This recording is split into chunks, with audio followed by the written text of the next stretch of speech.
خوش آمدید۔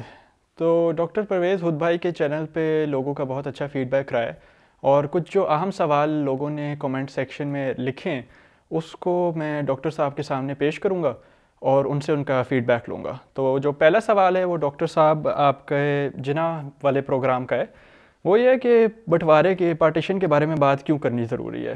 کیا ہمیں آگے کی طرف نہیں دیکھنا چاہیے؟ کیا پاکستان انڈیا اور ایک حقیقتیں ہیں؟ اب کیا پارٹیشن کے بارے میں بات کی جائے؟ اب شاید امن کے ساتھ رہنے پر بات کرنی چاہیے۔ یہ سوال پوچھا امتیاز ڈار نے، اور میں نے اپنے الفاظ میں اس کو تھوڑا آسان کیا ہے۔ جی بالکل ٹھیک بات ہے کہ پاکستان ہندوستان اب ایک حقیقت ہے، وہ تقسیم کبھی ختم نہیں ہوگی، کبھی یہ ایک ملک نہیں بنیں گے، اور یہ کہ اب امن و شانتی کے ساتھ ہمیں ساتھ ساتھ رہنا ہے، اس میں تو کوئی شک ہی نہیں۔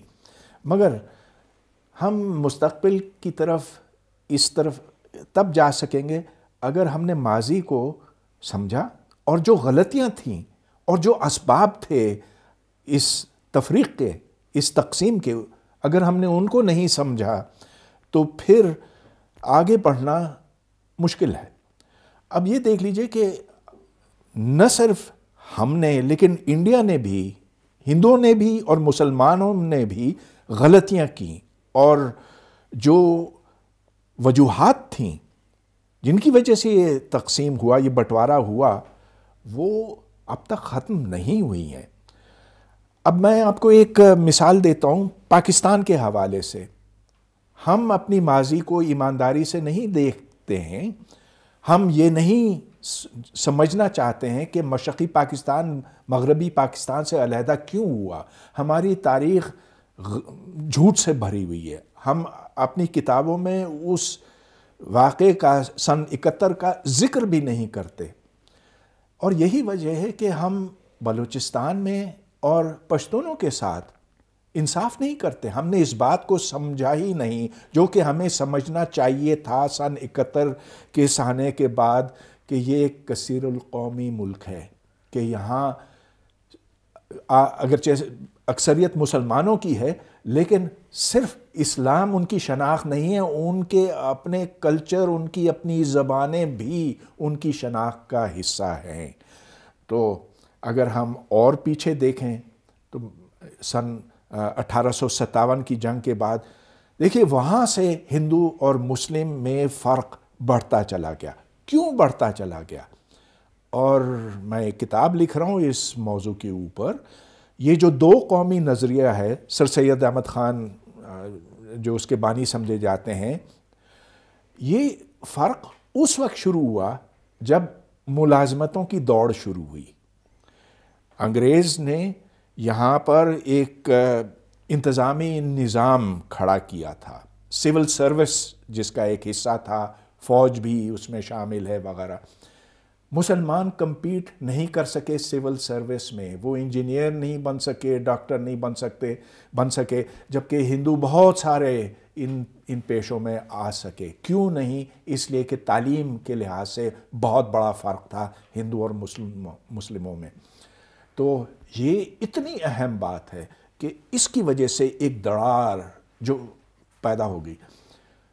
یہ باتیں ہیں، ماضی کو ہمیں پرکھنا ہے، اس کو پرکھے بغیر ہم آگے کی طرف بڑھ نہیں سکتے۔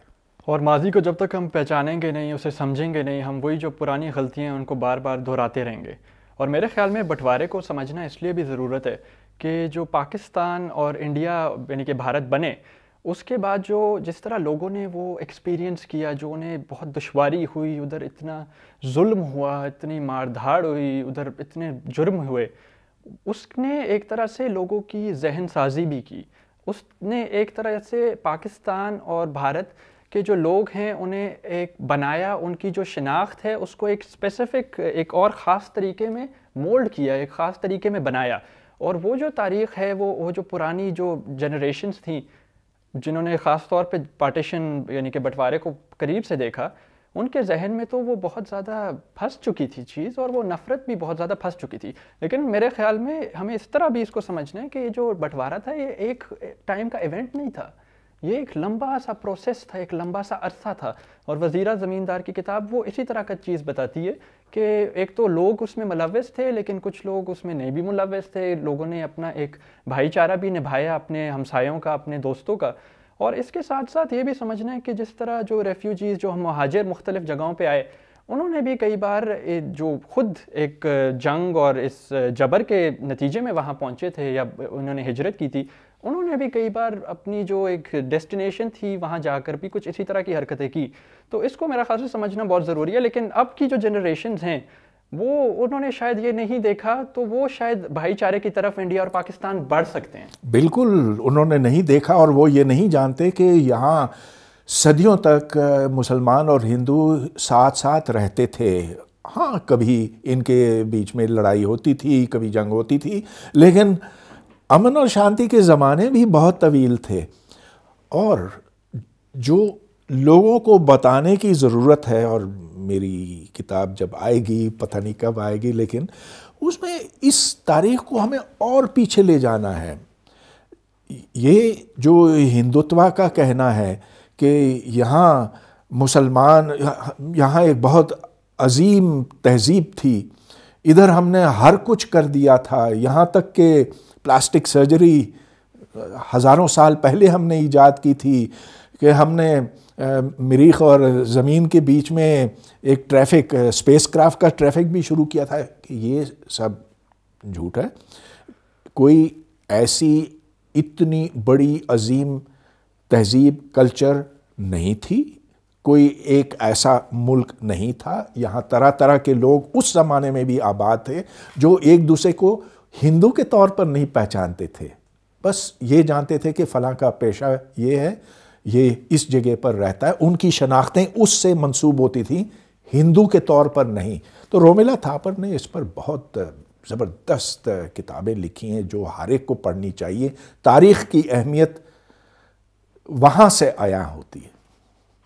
اور اس کے ساتھ ساتھ میرا خیال سے یہ بھی ہمیں سمجھنا ہے کہ انگریز راج نے جس طرح سے اپنا ایک جدیدیت کا جو وہ لائے تھے پروجیکٹ، اس کا بھی یہ کچھ ایک طرح سے نتیجہ ہی تھا. یہ جو جس طرح سے شناخت جو بن گئی وہ صرف مذہبی شناخت ہی رہ گئی، جبکہ یہاں تو اور بھی بہت شناختیں تھیں. بہت لمبی کہانی ہے، لیکن چلیے اور سوال کیا ہیں؟ اسی کے ایک ساتھ ساتھ جڑا ہوا سوال ہے، وہ یہ ہے کہ مرزا تیمور بیگ پوچھتے ہیں کہ یہ جو پنجابی ہیں اپنے بچوں کے ساتھ پنجابی زبان میں کیوں نہیں گفتگو کرتے؟ ہاں، آپ کا مطلب یہ کہ جو پاکستان میں پنجابی ہیں، کیونکہ جو انڈیا میں ہیں، جو سرحد کی اس پار ہیں، وہ تو اپنے بچوں کے ساتھ پنجابی زبان میں بولتے ہیں، خواہ وہ کھاتے پیتے گھرانوں کے ہوں یا ٹھیلے والوں کے ہوں.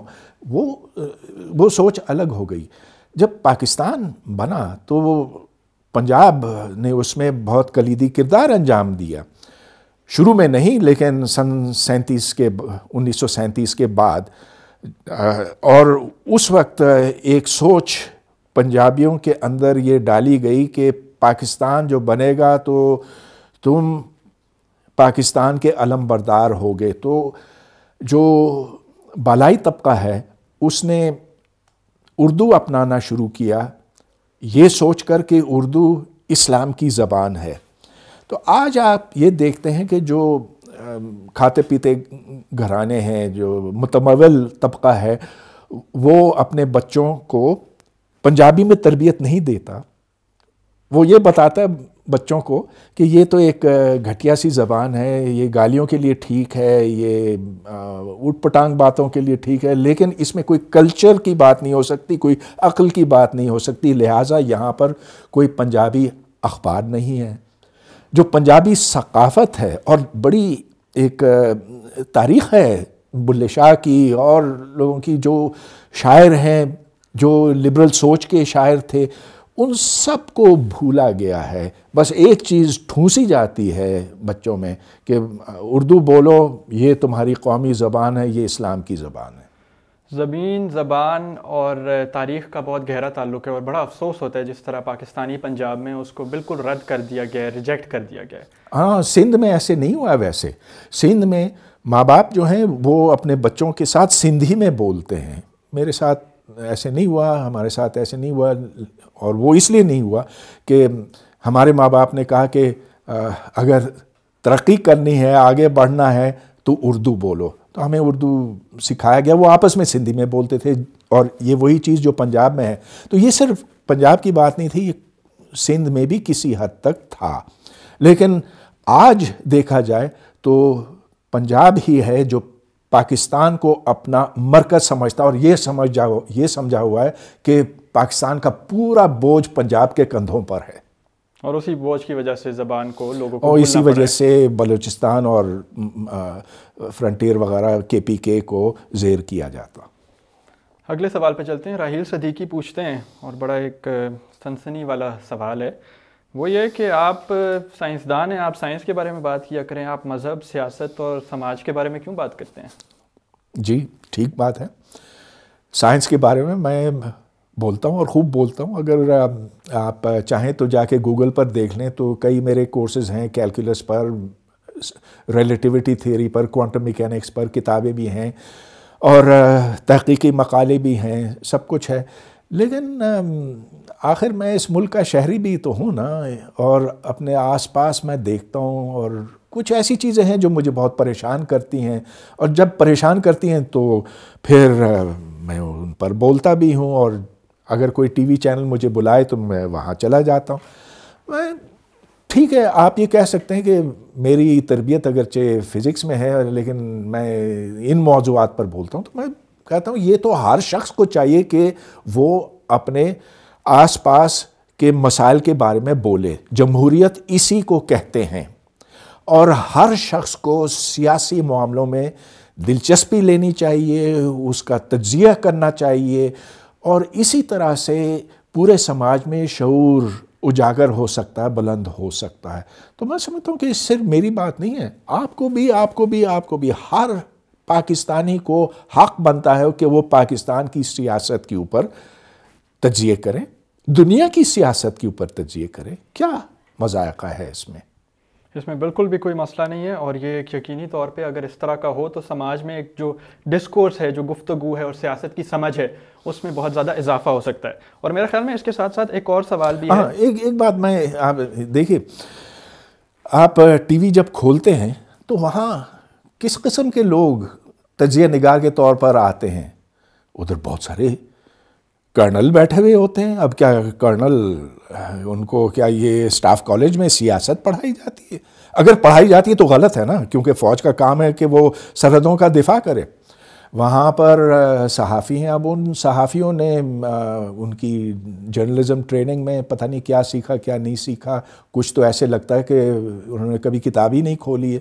تو جو کتابیں پڑھتا ہے, جو اخبارات پڑھتا ہے, جو اپنے حالات سے مانوس ہے, اسے بولنا چاہیے, اسے بلانا چاہیے, اور تبھی عوام کے شعور میں اضافہ ہو سکے گا, وہ باشعور ہو سکیں گے. اور نہ صرف سیاست کے گفتگو میں, سیاست کے ڈسکورس میں, بات چیت میں, اس کے علاوہ مذہب کی جو گفتگو ہے اس میں بھی کئی بار کہا جاتا ہے کہ اس پہ صرف علماء ہی بات کر سکتے ہیں. لیکن جو اس خطے میں جو جدید اسلام کی بات کرتے تھے, جو ریفارمسٹ تھے, وہ کہتے تھے کہ اب ہر فرد کر سکتا ہے اس کے بارے میں, ہر فرد کا ایک تعلق ہو سکتا ہے اپنے مذہب کے ساتھ, اور وہ اس کے بارے میں خود سوچ سمجھ سکتا ہے. اور بالکل علامہ اقبال کا بھی یہی کہنا تھا کہ یہ مولوی اسلام کے ٹھیکیدار کہاں کے بنے. آپ ان کے اشعار دیکھیں تو مولویوں کے خلاف وہ کئی ایسے لکھے ہوئے ہیں.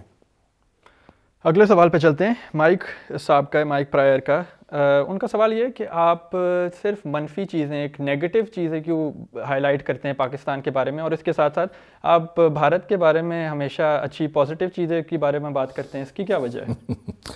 تو مجھے جب کوئی اچھی چیز لگتی ہے تو میں اسے اچھا کہتا ہوں, جب بری کوئی چیز میرے سامنے آتی میں اسے برا کہتا ہوں. اب پاکستان میں مجھے بہت سی اچھی چیزیں دکھائی دی ہیں. ایک تو یہ کہ ہم لوگوں کے اندر بڑی محبت ہے, خلوص ہے, اور بھائی چارہ ہے, مہمانداری ہے.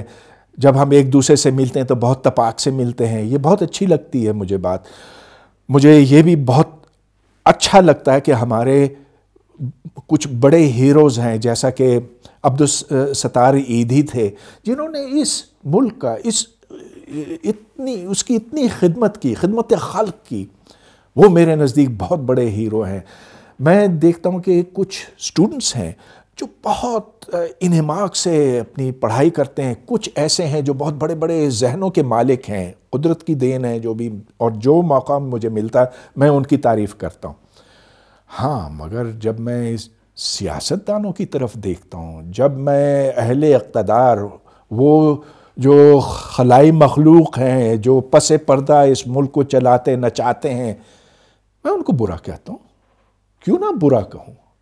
وہ جو بڑی بڑی ڈیفنس سوسائٹیاں چلاتے ہیں، جن کو ایکڑ پر ایکڑ ملتے ہیں تحفے میں، جنگ شنگ کوئی نہیں جیتی، مگر یہ اتنے بڑے بڑے تحفے مل گئے ریٹائرمنٹ پہ، یہ کیا بات ہوئی؟ میں کیوں نہ ان کو برا کہوں؟ ضرور برا کہوں گا۔ اچھا، جہاں تک انڈیا کی بات ہے، انڈیا میں میں سمجھتا ہوں تعلیمی نظام اچھا ہے، جو اچھے وہاں پر اچھی یونیورسٹیاں ہیں نا، بہت اچھی ہیں۔ میں جب وہاں گیا تھا میرا دل بڑا خوش ہوا، ان کے پروفیسران کے ساتھ میری پروفیشنل لیول پر بات ہو سکتی ہے جو کہ پاکستان میں نہیں ہو سکتی۔ انڈیا میں کیا چیز مجھے بری لگتی ہے؟ انڈیا میں جو تنگ نظری آ گئی ہے، جو مودی کے ساتھ ہندوتوا کے ساتھ آئی ہے، جو اقلیتوں کو وہاں نشانہ بناتے ہیں، مسلمانوں کو، عیسائیوں کو، غلط ہے۔ تو انڈیا میں بھی ایسے لوگ ہیں جو اپنے نظام کو برا کہتے ہیں۔ ہم ارندھتی رائے کی بات سن کر تالیاں بجاتے ہیں، کیوں نہ بجائیں؟ وہ صحیح بات کرتی ہے، تو ٹھیک ہے، جہاں خرابی ہے اس کو خراب کہیں، جہاں اچھائی ہے اسے آپ اچھا کہیں۔ ایک جو حقیقی محب الوطن ہوتا ہے میرے خیال میں، اور بہت لوگوں کے خیال میں جو سوچنے والے ہیں، سمجھنے والے ہیں، وہ یہ کہتے ہیں جو محب الوطن حقیقی ہوتا ہے وہ تنقید کرتا ہے، تاکہ جو سماج ہے، جو برائیاں ہیں وہ ہائی لائٹ ہوں، اور وہ برائیاں کسی طرح ایڈریس ہو سکیں، وہ صحیح ہو سکیں۔ تو یہ محب الوطن پاکستان میں کس طرح کا ہوتا ہے؟ ہاں دیکھیے، یہ بھی ایک بڑا معمہ ہے نا کہ ہمارے ہاں اس شخص کو محب الوطن کہا جاتا ہے جو انڈیا کو برا کہتا ہے، وہ جو جھنڈے کو سلوٹ زور سے مارتا ہے، وہ جو ہاتھ میں ڈنڈا اٹھاتا ہے یا پستول یا رائفل اٹھاتا ہے۔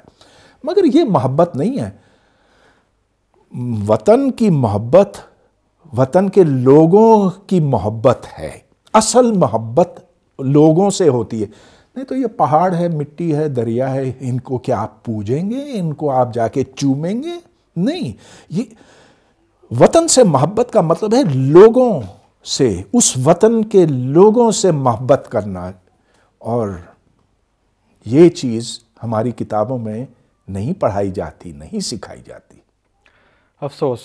لیکن اس کے ساتھ ساتھ ہم اب کچھ سوالات ہیں جو سائنس سے ریلیٹڈ ہیں، اب سماجی پولیٹکس یعنی کہ سیاست اور مذہب سے ہٹ کر ہم سوال کریں گے، اور یہ اسامہ لیو ان کو ہینڈل ہے، وہ سوال کرتے ہیں کہ جو سائنسدان ہیں نا، یہ بتا نہیں سکتے کہ کیوں اس طرح جو جدید جو قدرت کی بناوٹ ہے وہ کیوں ہے، وہ یہ نہیں بتا سکتے۔ تو یہ آپ کی جو آپ نے ایوولوشن والی جو ویڈیو کی تھی، یہ اس سے ریلیٹڈ ایک سوال ہے۔ سائنسدان کا کام ہے کہ وہ قدرت کو دیکھے، جو ہمارے آس پاس مادہ ہے، جو چیزیں ہیں انہیں دیکھیں، اور جو اس کے پیچھے اصول کار فرما ہیں وہ دریافت کریں۔ تو اگر ہم ایٹم کو دیکھیں، ہم یہ سوال کر سکتے ہیں کہ یہ ایٹم آخر، یہ الیکٹران ایٹم کے گرد، نیوکلیس کے گرد کیوں گھومتے ہیں، اس کے اندر گر کیوں نہیں جاتے؟ یہ ایک سائنسی سوال ہے۔ مگر یہ پوچھنا کہ یہ ایٹم کہاں سے آیا، چلیے اس کا جواب ہے، یہ ایٹم کوارک سے بنے، کوارکس اور الیکٹران سے بنے۔ وہ کہاں سے آئے؟ تو پھر ہم پیچھے چلتے جاتے ہیں اور آخر ہم بگ بینگ تک پہنچتے ہیں، بگ بینگ جس سے تمام مادے کا آغاز ہوا، کائنات کا آغاز ہوا۔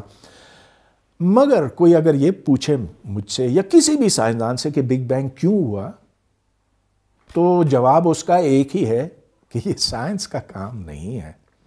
سائنس کا کام ہے کہ وہ بتائے کہ یہ کیسے ہوا، یہ نہیں کہ یہ کیوں ہوا۔ اور یہ بھی ایک غیر سائنسی سوال ہے کہ بگ بینگ سے قبل کیا تھا، کیا ہوا، کیونکہ جہاں وقت ختم ہو جاتا ہے، وقت کا تصور ختم ہو جاتا، اس سے پہلے it doesn't make sense۔ اگلا سوال یہ ہے کہ اظہر نوشائی صاحب پوچھتے ہیں کہ جو آپ نے جنات کے بارے میں ویڈیو کی تھی، آپ ان کی کیوں کہتے ہیں کہ وہ نہیں ہیں، وہ نہیں ہوتے، وجود نہیں ہے ان کا، کوئی حقیقت نہیں ہے، اور وہ قرآن پاک کا بھی حوالہ دیتے ہیں کہ اس میں تو باقاعدہ ان کا ذکر ہے. تو کیا آپ نے اس طرح کی کوئی بات کی تھی جنات کے بارے میں؟ نہیں، میں نے تو صرف یہ کہا کہ مجھے پتہ نہیں کہ جن ہیں کہ نہیں، کیونکہ میں نے خود تو کبھی نہیں دیکھا، نہ کسی وہ سائنسی آلے سے دیکھے گئے ہیں، نہ جب ہم ان کو لیبارٹری میں بلاتے ہیں تو وہ آتے ہیں. مجھے نہیں پتا کہ ہیں کہ نہیں. یہ کہ کبھی ہمیں ان کی ضرورت نہیں پڑی کسی ایونٹ، کوئی فینومینن کی توجیہ حاصل کرنے کے لیے. شاید ہوں شاید نہ ہوں. تو میں نے وہاں مثال دی کہ ہمیں کیا پتا کہ پتھر کا دل ہوتا ہے کہ نہیں، تو پتھر تو گرتا ہے زمین کی طرف اپنی ماں سمجھ کر. یہ تو ایک فرضی چیز ہے. غرض یہ کہ ہم جان نہیں سکتے کہ جنات ہیں کہ نہیں. تو جیسے بچوں کو ڈرایا جاتا ہے نا ٹوتھ فیری سے، یا ڈرایا نہیں جاتا، یہ کہا جاتا ہے کہ اگر تمہارا دانت نکل جائے اور تکیے کے نیچے رکھو تو ادھر کوئی پری آئے گی اور وہ پری تمہیں تحفہ دے گی. تو ہو سکتا ہے کہ ٹوتھ فیری ہو، نہ ہو، who knows. ہاں، جہاں تک قرآن شریف کی بات ہے، دیکھیں میں کوئی عالم نہیں ہوں، لیکن عالموں میں بھی اس میں دو آرا ہیں. اگر آپ جو عقل پرست علماء ہیں، جیسا کہ سر سید احمد خان تھے یا آج کل غامدی صاحب بھی ہیں، تو وہ کہتے ہیں کہ یہ جو جنات ہیں یہ علامتی ہیں، تمثیلی ہیں، کہ یہ اس زمانے کی زبان میں بدھو لوگوں کو سمجھانے کے لیے اللہ تعالیٰ نے یہ الفاظ استعمال کیے تھے، لیکن ان الفاظ کے معنی کچھ اور تھے. تو ان چیزوں میں تو میں پڑھ ہی نہیں سکتا. میں تو صرف یہ کہوں گا کہ علماء میں بھی دو آرا ہیں جنات کی حقیقت پر. آپ کے بہت زیادہ فالوورز ہیں، مختلف پلیٹ فارمز پہ پوچھتے رہتے ہیں کہ آپ یہ سوشل میڈیا یعنی کہ فیس بک، ٹویٹر وغیرہ پہ کیوں نہیں وقت گزارتے، لوگوں سے کیوں نہیں انگیج کرتے، اپنی کیوں نہیں ادھر بات رکھتے آپ؟ اگر میں یوں کرتا نا، اگر میں ٹویٹر اور فیس بک اور یہ اللہ والا سب یہ کرتا، تو پھر میرے پاس تو کوئی وقت ہی نہیں باقی رہتا اپنی فزکس کی تحقیق کے واسطے، اپنے دوسرے مطالعے کے لیے. میں ڈسٹنس لرننگ پروگرامز نہیں بنا سکتا. تو وقت کی کمی کے باعث میں یہ سارے کام نہیں کر سکتا ہوں. اور پھر یہ بھی ہے کہ یہ جو یہ میرا ذرا معصوم سا فون ہے، یہ اس قابل نہیں ہے کہ اتنا بوجھ اٹھا سکے. تو مگر دیکھیے، مجھے کوئی زیادہ دلچسپی بھی نہیں کہ میں 10,000 لوگوں کی رائے جانوں. کچھ اچھے سوال ہوں جیسا کہ ابھی لوگوں نے کیے ہیں، تو اس طرح سے میری ان کے ساتھ گفتگو ہو سکتی ہے اور میرے لیے کافی. میرا خیال سے بہت ایک خوشائن عمل تھا، آپ نے یوٹیوب چینل بنایا. اور آخری سوال تو نہیں، آپ سے میں کومنٹ لوں گا کہ 2020 بڑا مشکل سال تھا، یعنی کہ کورونا کی وجہ سے لوگوں کی بہت ڈیتھس بھی ہوئیں، بیماریاں بھی ہوئیں، اور ساتھ ساتھ جو معاشی بحران آیا اس سے لوگ بہت زیادہ منفی طور پہ متاثر ہوئے. تو 2021 کے لیے آپ کی کیا امیدیں، کیا خواہشات ہیں، کیا آپ سمجھ رہے ہیں کیا ہوگا آگے؟ امید تو یہ ہے کہ ویکسین کامیاب ہوگا اور زیادہ سے زیادہ لوگ اس سے استفادہ کر سکیں گے، پاکستان میں اور پوری دنیا میں. یہ اب تک کوئی طے شدہ بات نہیں ہے کیونکہ اس کی مختلف اقسام پیدا ہو رہی ہیں، لیکن جتنی جلد یہ بلا ٹل سکے اتنا بہتر ہے. پھر ایک بڑی خوش آئند بات ہے، میرا دل اس سے بڑا باغ ہو گیا کہ نومبر کے الیکشن میں ڈونلڈ ٹرمپ ہار گیا.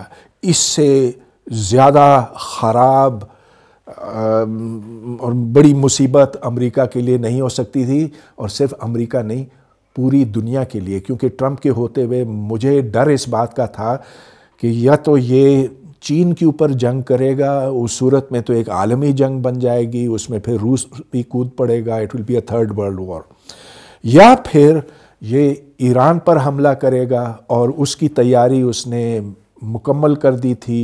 B-52 بامبرز بس چند ہفتے پہلے ایران کے اوپر پرواز کر رہے تھے، اس کے نزدیک پرواز کر رہے تھے. تو شکر ہے کہ اس بلا سے ہمیں نجات ملی ہے۔ جہاں تک پاکستان کا تعلق ہے، امید میں یہ کر سکتا ہوں کہ انڈیا پاکستان کے درمیان کوئی سمجھوتا ہو، کم از کم یہ جو گالم گلوچ ہے یہ تو کم ہو جائے، اور پھر یہ کہ پاکستان کے اندر جو جمہوری تحریک اس وقت چل پڑی ہے کہ وہ زور پکڑے اور بلوچستان اور کے عوام کو اس سے کچھ فائدہ ہو کہ ان کی جو تکالیف ہے وہ دور ہو سکیں۔ تو بہت کچھ ہے پاکستان میں کرنے کے لیے، یہاں جمہوریت کو مستحکم کرنا ہے، یہاں جو طبقاتی تفریق ہے اس کو کم کرنا ہے، اور یہ سارے کام ایسے ہیں